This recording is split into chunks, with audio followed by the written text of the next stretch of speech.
عبلة كامل مش مصرية ولا شبه المصريين.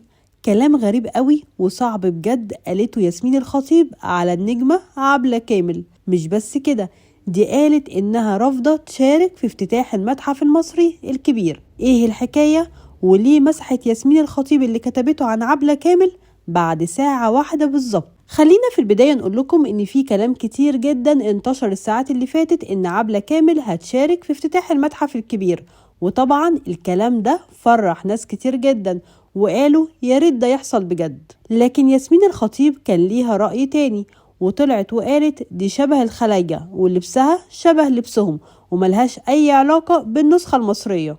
مش بس كده، دي ياسمين قالت مع كامل احترامي لعبلة كامل بس أنا مش عايزة إنها تشارك في الافتتاح ده. وطبعا الكلام ده ما عجبش حد وناس كتير هاجمت ياسمين هجوم عنيف جدا، وده خلاها تمسح اللي كتبته بعد ساعة واحدة بالظبط.